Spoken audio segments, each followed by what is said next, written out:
hello friends मैं शांतना आपनालोक आटाइके स्वागतम जनाइछु आशा करिछु आपनालोक आटाइरे ভাল सो फ्रेंड्स আজি আমি যেটো বস্তুৰ ওপৰত আলোচনা কৰিম হেতু হয়তো বহুতে শুনিছে বা বহুতে এটো বিষয়ত শুনা নাই তো এই বিষয়টো কি এই টপিকটোৰ নাম হৈছে অয়েল পুলিং মানে কি মানে হৈছে আপুনি কৰিবলগীয়া কাম এটাই আৰু আপোনাৰ ইয়াৰ কাৰণে বস্তু এটা লাগে হেয়া হৈছে তেল অয়েল তো আপুনি কোনটো তেল ল'ব একচুয়ালি এটো কৰা হয় নাৰিকল তেলৰ দ্বাৰা কিন্তু এটো মিঠাতেলৰ দ্বাৰাও কৰিব পাৰি আৰু এই প্ৰসেসটো কি এটো কোৰ পৰা আহিল এটো হৈছে চাও এটো একেবাৰে বহুত বেছি পুৰণি এটো এটা আয়ুৰ্বেদত ইউজ কৰি থকা প্ৰসেস তো আপুনি কি কৰিব লাগে এচামুচ বা দুচামুচ যিখিনি আপোনাৰ মুখত কভাৰ আপ হয় সেইখিনি আপুনি নাৰিকল তেল বা মিঠাতেল ললে লৈ পেলাই আপুনি এনেকৈ থাকিব লাগিব যাতে আপোনাৰ গোটেই মুখখনত দাঁতৰ প্ৰত্যেকটো দাঁতৰ মাজে মাজে আপুনি তেলখিনি এনেকৈ টানিব পাৰে আপোনাৰ সেই কামটো আপুনি কৰিব কিমান টাইম লাগিব আপুনি এই কামটো কৰিব লাগিব 10 পৰা 20 মিনিট একচুয়ালি যেটো লিখা টাইম বা যেটো ৰিয়েল ৰুল মতে আপুনি এটো 20 মিনিট কৰিব পাৰে কৰিব লাগে কিন্তু আপোনাৰ লগত যদি টাইম নাই বা আপোনাৰ মুখত বিখাই গৈছে এনেকৈ থাকোতে আপুনি লাহে লাহে স্টাৰ্ট কৰা 5 মিনিট 10 মিনিট কৰি আপুনি স্টাৰ্ট কৰি যাওক এতিয়া হেতু কৰাৰ ফলত আপোনাৰ কি কি প্ৰফিট হ'ব হেতু কৰাৰ ফলত আমাৰ একচুয়ালি বহুত বেছি প্ৰফিট আছে ফাৰ্স্ট অফ অল আপোনাৰ কি হ'ব আপোনাৰ মুখত যিখিনি আপোনাৰ বহুতৰে যে বেয়া ব্ৰেথ এটা থাকে বা মুখখন গোন্ধায় হেতু বস্তু আপোনাৰ টোটালি নাইকিয়া হৈ যাব সেকেন্ড আপোনাৰ দাঁতৰ আলুজনি সমস্যা আছে সেই সমস্যা আপোনাৰ সম্পূৰ্ণৰূপে নাইকিয়া হ'ব নেক্সট আমাৰ কি হয় বডি যিমানখিনি টক্সিনছ আছে বা যিমানখিনি বেয়া ব্যাকটেৰিয়া আমাৰ মুখত একচুয়ালি ৰিসাৰ্চ মতে আমাৰ মুখত নিয়াৰলি 700 ব্যাকটেৰিয়াছ থাকে আৰু যদি আপুনি মুখত যিকোনো সময়তে যদি আপুনি মুখখন আপোনাৰ টেষ্ট কৰে তেনেহলে আপুনি নিয়াৰলি 350 পৰা 400 লৈকে ব্যাকটেৰিয়া আপুনি এনি টাইম আপোনাৰ মুখত পাই যাব সো সেই ব্যাকটেৰিয়াসমূহ যাতে আপোনাৰ সিস্টেমটো খেলিমেলি কৰিব নোৱাৰে বা আমাৰ আপোনাৰ মুখত ইমান বেছি ব্যাকটেৰিয়া হ'ব নোৱাৰে তাৰ কাৰণে আপুনি এটো এটা প্ৰসেস কৰাটো খুব বেছি দৰকাৰী নেক্সট এই প্ৰসেসটো কৰাৰ ফলত আপোনাৰ কি হয় দাঁতৰ যিন কিবা দাগ আছে বা দাঁতৰ যিকোনো সমস্যা আছে দাঁতৰ পোকে ধৰে এনেকুৱা ধৰণৰ সকলো ধৰণৰ সমস্যাবিলাক নাইকিয়া হৈ যায় আৰু বহুতে কোৱা মতে যিসকলে ইউজ কৰিছে তেওঁলোকৰ মাইগ্ৰেন মানে খুব ঘনাই মূৰৰ বিষ হয় যে এইবিলাক তেওঁলোকৰ তেনেকুৱা ধৰণৰ সমস্যাও নাইকিয়া হৈছে হেতু বিষয়ৰ বিষয়ে মই নাজানো যিসকলে ইউজ কৰিছে তেওঁলোকে কোৱা মতেহে তো আপুনি কৰিব কেতিয়া আপুনি কৰিব লাগিব ৰাতিপুৱা শুই উঠাৰ পিছতে আপুনি বাহিৰ মুখতে এইটো প্ৰসেস কৰিব লাগিব আপুনি 10 মিনিট বা 5 মিনিট মুখত মানে আপুনি মুখত ললে তেল এচামুচ বা দুচামুচ লৈ আপুনি এনেকৈ থাকক আৰু আপুনি যিমানখিনি কাম কৰিব সেইখিনি টাইমৰ ভিতৰতে পাৰে আপুনি বাকি কামবিলাক কৰি যাওক যেনে আপুনি ঘৰ হাৰিব আছে বা ঘৰ মুচিব আছে বা বিছনা ঠিক কৰিব আছে যি কাম কৰিব পাৰে আপুনি সেইখিনি মুখত লৈ আপুনি সেইখিনি কাম কৰক তাৰ পিছত আপুনি মুখখন ধুনীয়াকৈ ধুই পেলাই ব্ৰাছ কৰক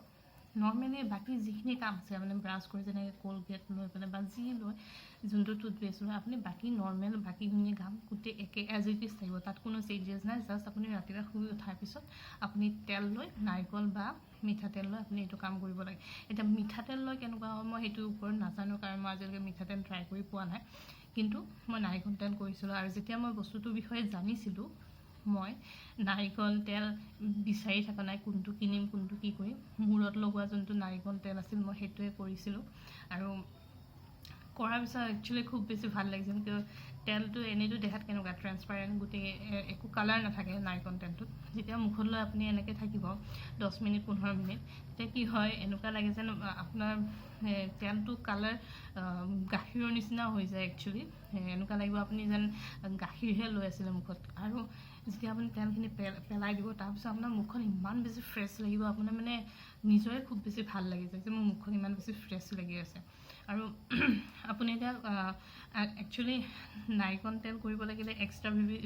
ভাৰ্জিন কোকোনাট অইল যেটো থাকে হেতু কৰিব লাগে মই এটো কিনিছিলো দুনিয়া আপোনালোকে দেখিব পাইছে এটো নেচাৰেল সুলেণ্ডৰ অৰ্গেনিক ৰ ভাৰ্জিন কোকোনাট অইল এটো একচুয়ালি আমি খাবৰ কাৰণে ব্যৱহাৰ কৰিব পাৰো আপুনি যিকোনো ধৰণৰ বস্তু যেতিয়া বনাব তেতিয়া এইটো তেল আপুনি ইউজ কৰিব পাৰে নাৰিকল তেল যেটো খাবৰ কাৰণে ব্যৱহাৰ কৰা হয় হেতু তেল আপোনালোকে মুখত অইল পুডিঙৰ বাবে ইউজ কৰিব পাৰে আৰু মই কৈছো যদি আপোনাৰ তাত এটো নাই তেনেহলে আপোনালোকে ঘৰত আপোনাৰ পাকঘৰত থকা মিঠাতেল লৈ আপোনালোকে ইউজ কৰা নিশ্চয় ভাল পাব আৰু ই আপোনাৰ লাহে ধীৰে আপোনাৰ শৰীৰত যিমান যেই বেয়া ব্যাকটেৰিয়া আছে হি কি কৰে গুটেইখিনি টানি লৈ আনে মুখলৈকে আপুনি যেতিয়া এনেকৈ থাকিব তাৰপিছত আপুনি বেক্টেৰিয়া আপুনি যেতিয়া তেলখিনি পেলাই দিব তো আপোনাৰ বেক্টেৰিয়াও বহুত বেছি আপোনাৰ মুখৰ পৰা বাহিৰত ওলাই গুচি যাব তো এইখিনি কাম কৰি চাওক আৰু একচুৱেলি কি হয় আমাৰ বহুতৰে কি হয় কিছুমানৰ এনেকুৱা এটা আছে হেবিট যে তেওঁলোকৰ মুখখনে এনি টাইম কিবা কিবি খাই থাকিব মন যায় তেওঁলোকৰ ব্ৰেইনে একচুৱেলি ছিগনেল ভালকৈ দিব নোৱাৰে যে তেওঁ এইটো টাইমত কি খাব লাগে কি তেওঁৰ বডিত দৰকাৰ হৈছে তো যেতিয়া তেওঁ এনেকৈ অইল পুলিং কৰিব তেওঁ জিভাখন বা গোটেই মুখখন যেতিয়া তেওঁ ফ্ৰেছ হৈ থাকিব তেওঁ মাইণ্ডে তেওঁ প্ৰপাৰ ছিগনেল দিব পাৰিব যে তোমাৰ বডিক বৰ্তমান এইটোহে দৰকাৰ হৈছে আৰু তো তেতিয়া তেওঁ সেইমতে প্ৰপৰ্শ্যনটোত তেওঁ নিজে নিজৰ বডিটোক আহাৰ দি পেলাই তেওঁ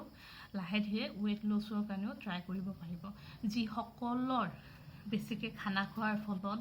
বা বহুত বেছি ভোক লগাৰ ফলত এইটো হয় ৱেইট গেইন হয় বেছিকৈ তেওঁলোকৰহে ৱেইট লছৰ কাৰণে এইটো সহায় হ'ব তো আপোনালোকে এইটো ট্ৰাই কৰি চাওক আটাই আৰু এইটো ট্ৰাই কৰাৰ ফলত আন এটা বহুত বেছি প্ৰফিট হৈছে কি যেনেকৈ মই স্কিনৰ কাৰণে কোকোনাট অইল লগাব দিছিলোঁ তেনেকৈ আপুনি যেতিয়া কোকোনাট অইল এনেকৈ গোটেই মুখখনত কৰিব একেলগে দুটা প্ৰফিট হ'ব ফাৰ্ষ্ট অফ অল আপোনাৰ মুখখনৰ এক্সাৰচাইজ হ'ল ছেকেণ্ড ইনডাইৰেক্টলি আপোনাৰ স্কিনত এটা গ্ল' অনাটো সহায় কৰে কেনেকৈ যেতিয়া আপুনি এনেকৈ থাকিব আপোনাৰ মুখখনৰ এক্সাৰচাইজ হ'ল আপোনাৰ মাছলছবোৰ ইফাল সিফাল হ'ল তো আপোনাৰ মুখখনৰ আল্টিমেটলি কি হ'ল এক্সাৰচাইজ হ'ল যেতিয়া এক্সাৰচাইজ হ'ল আপোনাৰ গোটেই মাছলছত এক্সাৰচাইজ হোৱাৰ ফলত আপোনাৰ ব্লাড চাৰ্কুলেশ্যনটো খুব বেছি ভাল হৈ যাব তো আল্টিমেটলি আপোনাৰ স্কিনো গ্ল' কৰিব এইটো কামৰ ফলতে চ' মই আপোনালোকক কওঁ যে আপোনালোকে কালিৰ পৰা এইটো কাম ষ্টাৰ্ট কৰি দিয়ক আৰু যিটো ৰিজাল্ট পাব সেইটো লৈ আপোনালোকে নিজে হেপ্পী হ'ব চ' যদিহে মোৰ ভিডিঅ'টো চাই আপোনালোকে ভাল পাইছে তেনেহ'লে মোৰ ভিডিঅ'টো লাইক কৰক কমেণ্ট কৰক শ্বেয়াৰ কৰক লগতে মোৰ চেনেলটো ছাবস্ক্ৰাইব কৰক চ' আজিলৈকে আহিছোঁ ধন্যবাদ